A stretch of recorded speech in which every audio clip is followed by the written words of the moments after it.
ओम शांति और good morning. आज जब मैं इस हॉल में प्रवेश हुआ तो शीलू बहन जी राजयोग के विषय में कुछ आवश्यक बातों पर प्रकाश डाल रही थी। मैं देख रहा था कि कैसे सब आप आनंद विभोर हो रहे हैं, कुछ शांति का अनुभव कर रहे हैं और कुछ बातें जो पहले आपके मन में प्रश्न रूप से उठती थीं उसका समाधान भी आपको साथ साथ मिलता जा रहा है। उसमें वो एक बात ये कह रही थी कि बहुत से लोग कहते हैं कि सीइंग इज बिलीविंग, किसी चीज़ को जब हम देखते हैं तभी उस पर विश्वास करते हैं, जब किसी चीज़ को देख ही नहीं सकते तो उस पर हम विश्वास कैसे करें। इस तर्क को देते हुए वो स्पष्ट कर रही थी कि कैसे कुछ लोग कहते हैं कि आत्मा को और परमात्मा को किसने देखा है, कैसे हम मानें कि उनका अस्तित्व भी है। लेकिन ये प्रश्न बहुत पहले किया जाता था, आज तो बहुत से वैज्ञानिकों ने भी इसके विषय में बहुत खोज की है।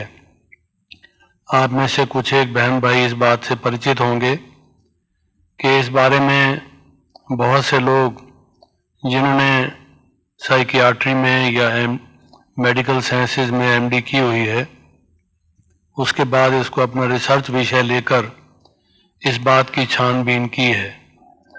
उसमें उसके अतिरिक्त कुछ brain scientist, neurologist, brain surgeons का भी एक ऐसा वर्ग है जिन्होंने ये जानने की कोशिश की कि क्या मनुष्य का ब्रेन ही एक कंप्यूटर की तरह से ऐसा है जो सब कुछ करता है। मनुष्य के सारे व्यवहार की व्याख्या क्या हम मस्तिष्क के द्वारा दे सकते हैं या मस्तिष्क के अतिरिक्त भी कोई ऐसी चीज़ है, चाहे वो मस्तिष्क में ही विराजमान हो, जो उससे काम लेती है, जैसे कि कंप्यूटर से काम लेने वाला कोई उसका प्रोग्राम बनाने वाला होता है। तो उस बात को लेकर जो साक्ष्य हमारे सामने आई है, पीरियाडिकल्स में और बुक्स में जितना मटेरियल प्रिंट हुआ है, उसको भी अगर आप देखें जो साइंटिफिकली कलेक्टेड है, कन्फर्म्ड है और वो एक पहलू से नहीं कई पहलुओं से उसको दिया गया है, तो आप इस बात पर मानने पर बाध्य हो जाएंगे कि आत्मा नाम की कोई चीज़ है और परमात्मा का भी अस्तित्व है। उदाहरण के तौर से कुछ लोगों ने तो ऐसे एक्सपेरिमेंट्स किए कि जो जिसे आउट ऑफ बॉडी एक्सपीरियंस कहते हैं, OBE उसको शॉर्ट नाम से कहते हैं, या नियर डेथ एक्सपीरियंसेस कहते हैं। कुछ ऐसे पेशेंट्स जो टर्मिनली इल थे, अस्पताल में थे और उनकी चिकित्सा हो रही थी और डॉक्टरों के अपनी ज्ञान और विज्ञान के अनुसार वे अपना शरीर छोड़ चुके थे, उनकी मृत्यु हो गई थी। मृत्यु को जानने के जितने भी परीक्षण हैं उन्होंने कर लिए थे और ये सोच लिया था कि अब ये व्यक्ति डेड है, ये मर चुका है, और उसकी बॉडी को डिस्पोज ऑफ करने के उन्होंने संकल्प कर लिया था। लेकिन उन्होंने देखा कि कुछ समय के बाद वो रिवाइव हो गया, पेशेंट रिवाइव हो गया, उसमें फिर से जान आ गई, हालांकि उनके विज्ञान के दृष्टिकोण से वो समाप्त हो चुका था। और फिर जब वो आत्मा वापस आई तो उसने अपने क्या अनुभव बताए। ऐसे तजर्बे उन्होंने केवल हिंदुओं पर नहीं और उन आस्तिक लोगों पर ही नहीं जो कि आत्मा और परमात्मा में विश्वास करते हैं, बल्कि जो नास्तिक हैं, जो इन अनुभवों से पहले आत्मा और परमात्मा के अस्तित्व को नहीं मानते थे या कई पुनर्जन्म को नहीं मानते थे, उन पर भी अनेक लैंड्स में, अनेक देशों में जो इस प्रकार के प्रयोग हुए और उनको रिकॉर्ड किया गया, उनको बुक्स में के रूप में दिया गया, प्रकाशित किया गया, तो उसके आधार पर भी देखेंगे आप कि सभी ने यही अपना अनुभव व्यक्त किया कि कुछ समय के लिए जब वो शरीर में नहीं थे तो कहाँ थे, क्या देख रहे थे, क्या अनुभव कर रहे थे, पूर्व काल की क्या दृश्य उन्हें दिखाई दे रहे थे और किन किन के साथ उनके क्या संबंध थे, और जो बातें वो भूल चुके थे कैसे वो बातें भी उन्हें पुनः स्मरण हो आई थी। उन सब एक्सपेरिमेंट्स और उन सब स्टेटमेंट्स को जो रिकॉर्ड किया गया है, एक व्यक्ति ने नहीं, अनेक वैज्ञानिकों ने जो स्वतंत्र रूप से उनको लिखा है, लिपिबद्ध किया है, तो ये एक पहलू है जिससे उसको देखा गया। ऐसे ही जो मस्तिष्क शास्त्री हैं, जो ब्रेन साइंटिस्ट हैं, ब्रेन सर्जन्स हैं, उन्होंने बहुत इस बात को जानने की कोशिश की। आप में से जो लोग फिजियोलॉजी, बायोलॉजी, जूलॉजी, ब्रेन इत्यादि के बारे में, चाहे साइकोलॉजी में, उसके विषय में जानते हैं, आपको मालूम है कि हमारे मस्तिष्क के जो विभिन्न भाग हैं वो हमारे शरीर के भिन्न भिन्न भागों से कनेक्टेड हैं, और जो अलग अलग भाग हैं मस्तिष्क के, उनकी अलग अलग कार्य हैं, अलग अलग फैकल्टीज हैं, अलग अलग उनके फंक्शंस हैं। तो उसको उन्होंने देखा कि उनको इंटीग्रेट करने वाली कौन सी ऐसी कोई सत्ता अलग है, या इनमें स्वतः ही इंटीग्रेशन है, जिससे कि कोई स्टिमुलस हमारे सामने को उद्दीपन आता है तो उसका रिस्पांस हमें मिलता है। और वो भी सब उनके सेमिनार्स हुए, कॉन्फ्रेंसेस हुई, इंटरडिसिप्लिनरी मीट्स हुई, मल्टीडिसिप्लिनरी उनके विचार विमर्श के लिए विचार गोष्ठियाँ हुई, और वो सब भी इस निर्णय पर पहुँचे कि बहुत से प्रश्न ऐसे हैं जिनका समाधान हमें ये मानने से ही होता है कि आत्मा नाम की कोई चीज़ है और वो मस्तिष्क में है। हमारे मस्तिष्क का जो भाग हाइपोथैलेमस कहलाता है, या पिट्यूटरी ग्लैंड और हाइपोथैलेमस कंबाइंड है, जिसे अधश्चेतक हिंदी में कहते हैं, वो इस परिणाम पर, इस निष्कर्ष पर पहुंचे कि वहां पर आत्मा विराजमान है, क्योंकि आप मस्तिष्क के उस भाग को देखेंगे कि वो हमारे शरीर के सब फंक्शन से कनेक्टेड है। जैसे कार में बैठा हुआ ड्राइवर अपनी एक सीट पर बैठता है और वहाँ सब कल पुर्जों को कंट्रोल कर सकता है, ऐसा मैकेनिज्म वहाँ होता है। तो ये हाइपोथैलेमस और पिट्यूटरी कंबाइन, ये एक ऐसा स्थान है जहाँ से के शरीर के सब फंक्शंस को और जितने भी हमारे मानसिक जो भी हमारे कार्यकलाप हैं उनको भी कंट्रोल किया जा सकता है। उस बात के विस्तार को न लेता हुआ, और भी इस तरह से लोगों ने कुछ हिप्नोटिक रिग्रेशन किए। हिप्नोटिज्म तो शुरू हुआ था, उन्होंने ये जानने की कोशिश की थी कि किसी व्यक्ति में जो फोबियाज होते हैं, आप देखते हैं कि कुछ लोग ऐसे होते हैं जो जल में जाने से डरते हैं, कुछ लोग ऐसे हैं कहीं धमाका हो जाए तो फौरन डर उठते हैं, चाहे कहीं वो बहुत दूर गोली चल रही हो लेकिन वो उस गोली की आवाज़ को सुनते हुए ही कांप जाते हैं। इस प्रकार से कई लोगों में कई तरह की फोबियाज होते हैं। तो जो साइकियाट्रिस्ट लोग हैं उन्होंने इस जानने के ख्याल से कि ये फोबियाज क्यों होते हैं, इसका कारण क्या है, एक टूल, रिसर्च का एक तरीका अपनाया था जिसे उन्होंने हिप्नोटिक रिग्रेशन किया कहा था। हिप्नोटिज्म से वो व्यक्ति को अपने पास्ट में, अपने अतीत काल में ले जाते, जिससे वो देखते कि ये कब शुरू हुआ, क्यों शुरू हुआ, किन हालात में शुरू हुआ, अब उसका ट्रीटमेंट क्या होना चाहिए। लेकिन वो हिप्नोटिक रिग्रेशन के प्रैक्टिकल्स करते करते वो एक लाइफ से दूसरी लाइफ, तीसरी लाइफ, चौथी लाइफ, 20, 22, 23 लाइफ तक जा पहुंचे, और उन्होंने देखा कि किस प्रकार से कई व्यक्ति जब उस स्टेट ऑफ माइंड में होते हैं, उस आल्टर्ड स्टेट ऑफ माइंड में, तो वो अपने पास्ट के हालात बताते हैं, और जो वो अतीत काल के जो हालात वो बताते हैं उसकी उनमें रिसर्च की। उदाहरण के तौर से स्विट्ज़रलैंड में एक लेडी, एक महिला जो हिप्नोटिक रिग्रेशन की स्टेट में लाई गई थी, उसने अरेबिक भाषा बोलना शुरू किया, जिसका उसको एक्सपोजर नहीं था लाइफ में। उसने कहीं भी अरबी भाषा सीखी नहीं थी और उसके अपने मित्रों में से भी कोई अरबी जानने वाले नहीं थे। ऐसा उसके जीवन में कोई माहौल नहीं मिला था जहां वो अरबी भाषा सीख सके। तब वो इतना फ्लुएंटली अरबी कैसे बोलने लगी।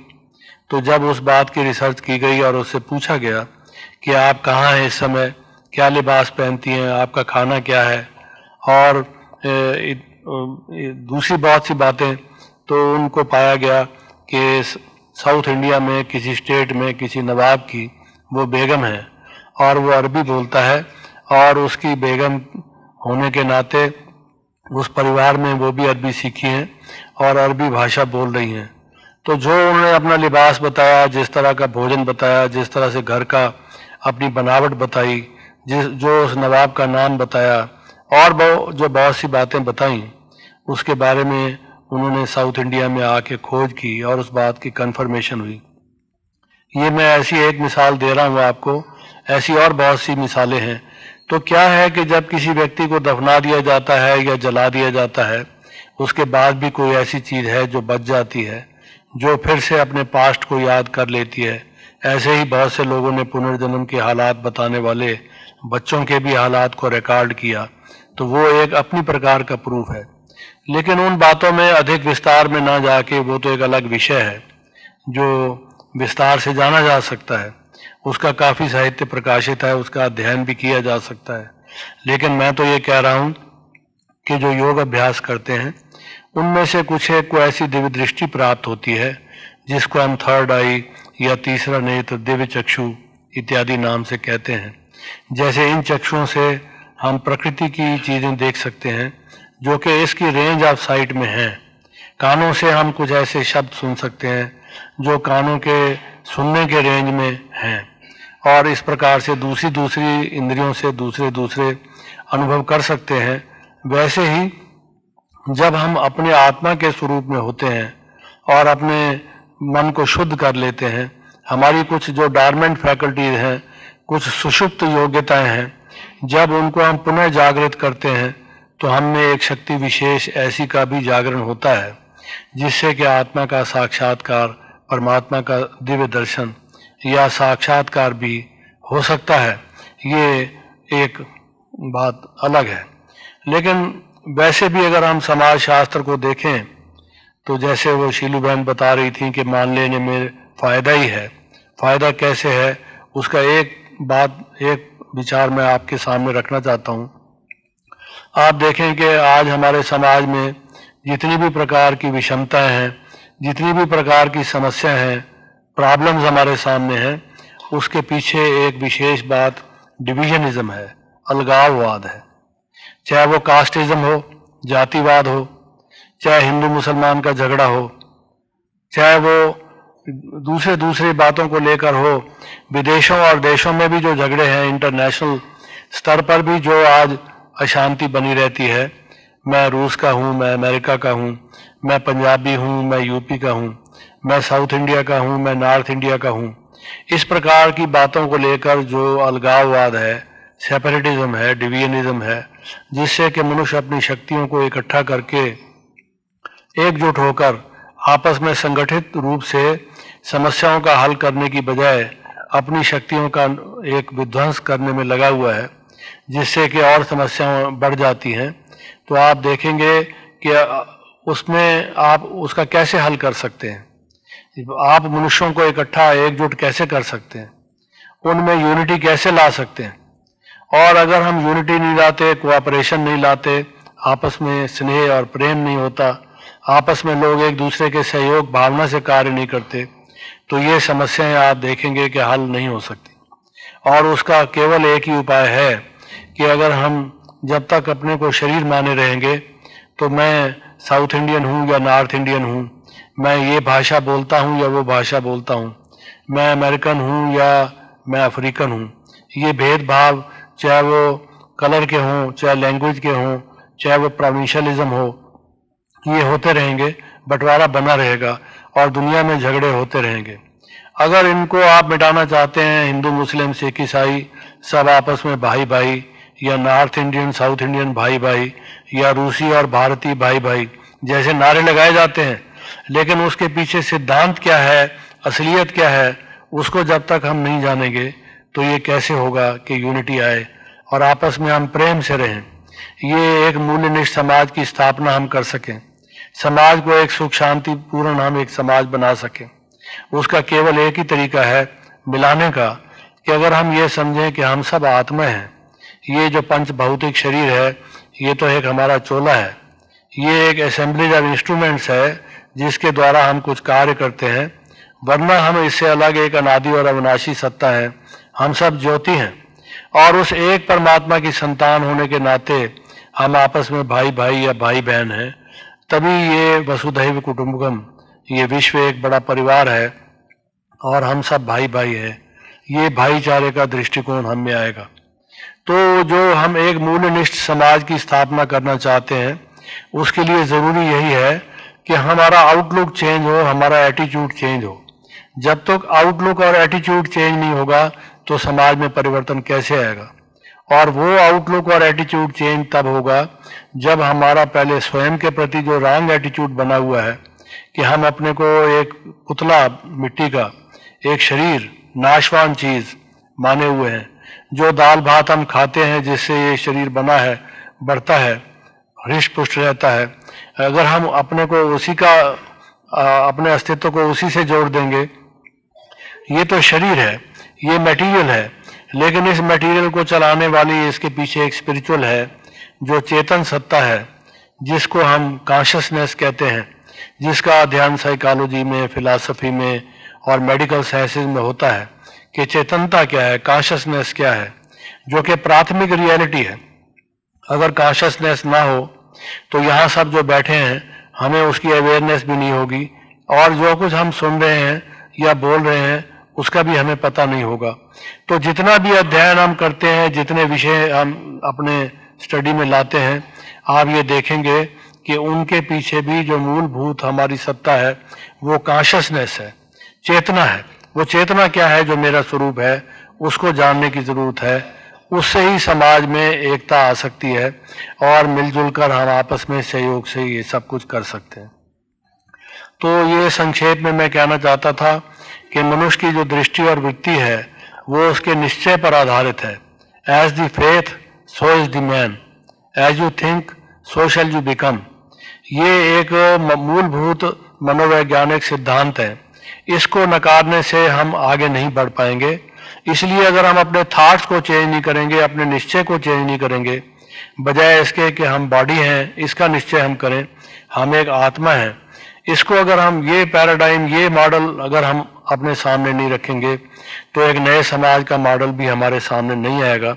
एक नए विश्व की स्थापना, एक बेटर वर्ल्ड की स्थापना हम नहीं कर सकेंगे। और आउटलुक और एटीट्यूड को चेंज करने के लिए, दृष्टि और वृत्ति को चेंज करने के लिए आप ये देखेंगे कि स्मृति को चेंज करना आवश्यक है।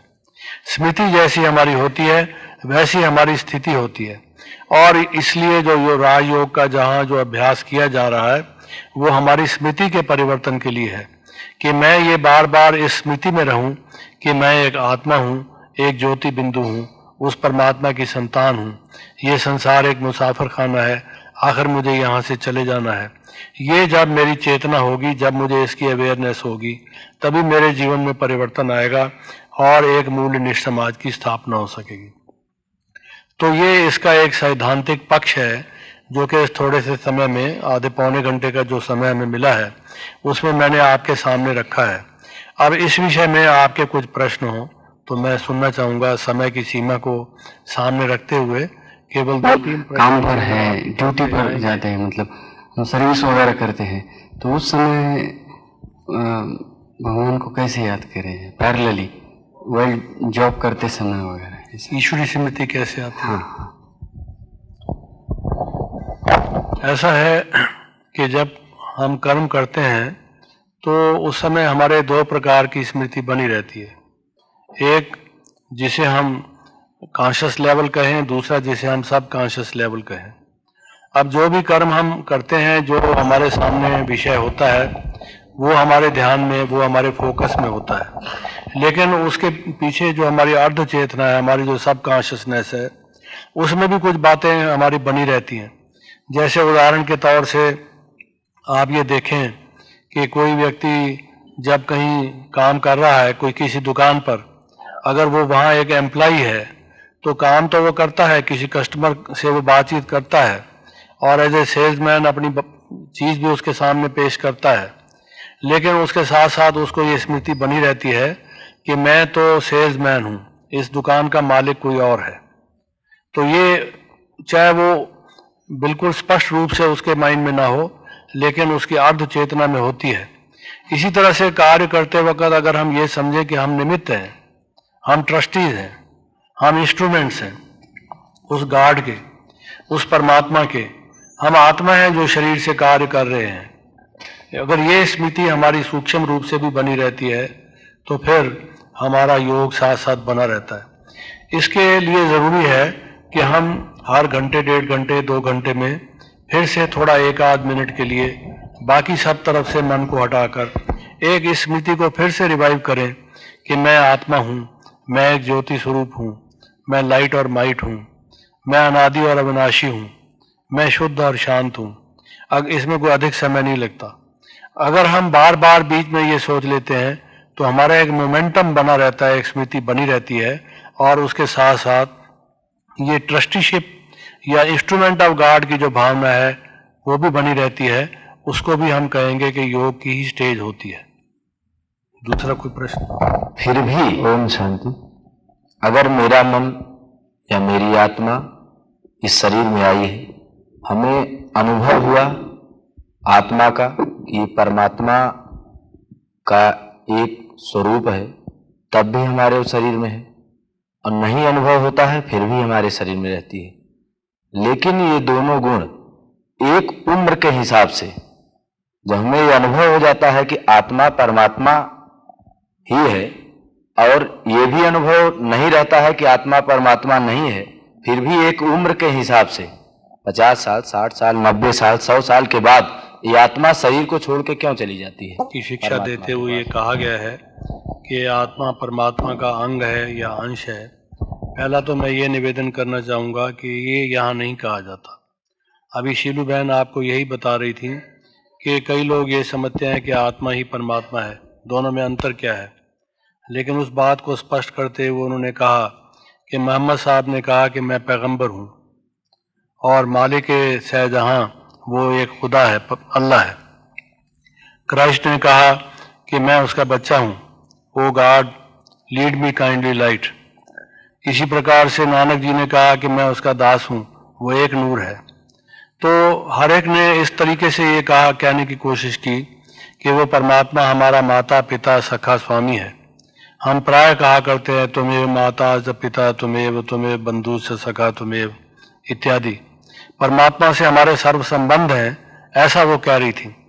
और परमात्मा सिंधु है उन गुणों का, हम बिंदु हैं, हम गागर हैं, सागर नहीं है। तो ये नहीं हम कह रहे हैं कि आत्मा ही परमात्मा है। अगर आत्मा ही परमात्मा है, परमात्मा तो सर्वशक्तिमान है, वो तो सर्वज्ञ है, ज्ञान का सागर है, तीनों कालों में ज्ञान का सागर है। फिर वो इस अज्ञानता में आया कैसे, फिर वो पतित हुआ कैसे, उसमें नैतिक मूल्यों का ह्रास हुआ कैसे, वो प्रश्न का हल नहीं होगा। परमात्मा तो सदा परिपूर्ण है, हमेशा परफेक्ट है, और उसमें कभी भी किसी गुण का अभाव होता ही नहीं है, सब गुणों का स्रोत है। हम उससे ये गुण प्राप्त करते हैं, इसीलिए हम उससे योग लगाते हैं। तो ये नहीं यहाँ कहा जा रहा कि आत्मा परमात्मा का अंश है या अंग है। परमात्मा के हम संतान हैं, उससे हमारे दूसरे भी संबंध सब हैं। लेकिन बात रही कि हम शरीर छोड़ जाते हैं, क्योंकि इस शरीर की एक सीमा है, इसका एक एजिंग प्रोसेस है। हर एक चीज़ डिजेनरेट होती है, हर एक चीज़ प्यूट्रीफाई होती है, हर एक चीज़ में एंट्रोपी होती है, चीज़ें धीरे धीरे बिगड़ती जाती हैं, ख़राब होती जाती हैं। आप एक नया मकान बनाते हैं, धीरे धीरे पुराना होता जाता है। आप एक नई कार लेते हैं, उसमें वियर एंड टीयर होते होते बाद में वो जंक्स हो जाता है। कोई भी चीज़ जो ऐसी है वो धीरे धीरे उसमें ह्रास होता है। तो उसी सिद्धांत को लेते लेते ये शरीर के जो यंत्र हैं, जो हमारे अंग प्रत्यंग हैं, ये भी समयांतर में जर्जरीभूत हो जाते हैं या रुग्ण रोगग्रस्त हो जाते हैं। ये कार्य के लिए ठीक नहीं रहते, बल्कि हमें दुखी करने लग जाते हैं। जैसे किसी मकान में हम रहते हों और पुराना होते होते कभी उसका सैनिटरी सिस्टम ठीक नहीं है, उसकी सीवर लाइन ठीक नहीं है, तो कभी छत से कुछ प्लास्टर गिर रहा है, कभी दीवार में कुछ क्रैक्स आ रहे हैं, तो व्यक्ति उसको छोड़ जाता है। चाहे वो जीवन में संतुष्ट हो, लेकिन वो मकान ही रहने लायक नहीं होता। तो कोई संतुष्ट हो या असंतुष्ट हो, इस शरीर को तो आखिर हर एक को छोड़ना ही है। इसलिए कहा गया कि राम गयो रावण गयो जाको बहु परिवार, शरीर को हर एक ने छोड़ना है। लेकिन गलती मनुष्य की यही है कि वो ये समझ लेता है कि मैं शायद हमेशा ही जिंदा रहूंगा, इसलिए लूट खसूट मचाने में लगा रहता है। आपने देखा कि लोग बहुत पैसा इकट्ठा करने की कोशिश करते हैं, मारामारी करके, गलत काम करके। बैंकों में इतना पड़ा रहता है, इतनी बिल्डिंग्स बना लेते हैं, इतनी कारें हो जाती हैं, इतने उनके सर्वेंट्स होते हैं, लेकिन खाली हाथ चले जाते हैं। वो सब बैंकों में धड़ा रहता है। आदमी के अपने काम में कितना आता है? इतना खुराफात करने के बाद, खराबियां करने के बाद, समाज को बिगाड़ने के बाद, अपना जीवन खराब करने के बाद, अपनी मेहनत बेकार करने के बाद भी वो ये नहीं समझते कि आखिर हमने चले जाना है, 2 रोटी खानी है, एक कमरे में रहना है, ईमानदारी से, नेक नियति से, अच्छाई से हमने जो कार्य करना है सो करना है। क्योंकि मनुष्य समझ लेता है कि मैं अविनाशी हूँ, जबकि हालांकि वो है नहीं, देखता भी है तो इस बात को नज़रअंदाज कर देता है। तो हम यही कह रहे हैं कि ये एक मुसाफिर खाना है, हम आए हैं कहीं और से। ये जो आपको 3 लोक का चित्र दिखाया जा रहा था कि हम जिसे परम धाम या ब्रह्मलोक या ब्रह्म निर्वाण, सोल वर्ल्ड इत्यादि अनेक अनेक नाम जिसको दिए गए हैं, हम सब वहां से आए हैं। अब कोई शरीर छोड़ता है तो अखबारों में दूसरे दिन एडवर्टाइजमेंट में आता है कि कॉलम में कि our beloved uncle mister such and such left for his heavenly abode. तो सारे ही हेवनली अबोर्ड में जा रहे हैं, चाहे जिसने जैसे भी कर्म किए। तो हेवनली अबोर्ड में भी ओवर पॉपुलेशन हो जाएगी, वहां पर भी यही हवाला केसेस होंगे जब वहां पर इस तरह के लोग हो जाएंगे। कोई भी व्यक्ति शरीर छोड़ जाता है, इफ सीइंग इज बिलीविंग, आपने क्या देखा है कि वो हेवनली अबोर्ड में जा रहा है, उसको आप कैसे बिलीव कर रहे हैं? तो ये एक आदर के तौर से या एक परंपरा के तौर से रस्मन एक हो गया है कि हम ऐसा लिख देते हैं कि हेवनली अबोर्ड में जा रहा है। लेकिन कभी किसी समय कोई इस पृथ्वी पर हेवनली अबोर्ड था जरूर, एक जिसको स्वर्ग कहते हैं या बहिष्ट कहते हैं या जिसको पैराडाइज कहते हैं। वो एक ऐसा समय था जब व्यक्ति प्रेम में रहते थे, आपस में लूट खसूट नहीं करते थे, ऐसे अटरली सेल्फिश नहीं थे, एकदम मटेरियलिस्टिक और कमर्शियलिस्ट नहीं थे, बल्कि दूसरों से मिलजुल कर रहना जानते थे, लड़ाई झगड़ा जब नहीं था। उस जमाने में कुछ ऐसा रहा जिसको लोग सतयुग कहते थे या गोल्डन एज कहते थे। ऐसा हिस्टोरियन ने भी पुराने लोगों का जो कॉन्सेप्ट है अलग अलग ट्रेडिशंस में उसका वर्णन किया है। ऐसे ही वो परम धाम या ब्रह्मलोक भी है जिसके बारे में लोग किसी के शरीर छोड़ने के बाद कहते हैं द लाइट हैज गॉन, कि वो आत्मा तो चली गई। कहाँ चली गई? कोई कहता है परम धाम, कोई कहता है ब्रह्मलोक, कोई कहता है ब्रह्म निर्वाण इत्यादि इत्यादि नाम से उसको कहा गया है। गीता में भी कहा गया है न यद प्राप्त भासते सूर्यो न शशंको न पावका यम प्राप्य निर्वतन्ते तद धामम परमम माम। वो मेरा परम धाम है, उस सूर्य चांद तारागण के प्रकाश के भी पार। तो वो आत्मा वहां नहीं चली जाती जब तक कि अपने कर्मों से फारिग ना हो। आप कोई भी आदमी दूसरे देश में जाता है तो पहले अपने देश के उसको वीजा तब पासपोर्ट मिलता है जब पहले अपने यहाँ की बातें वो कर लेता है। तो इसी तरीके से जब हम अपने जो उल्टे सीधे कर्म किए हैं उनका जब तक हिसाब किताब हमारा बना हुआ है, उससे जब हम उससे फारिग नहीं हो जाते तब तक नहीं जा सकते। लेकिन जाता हर कोई है।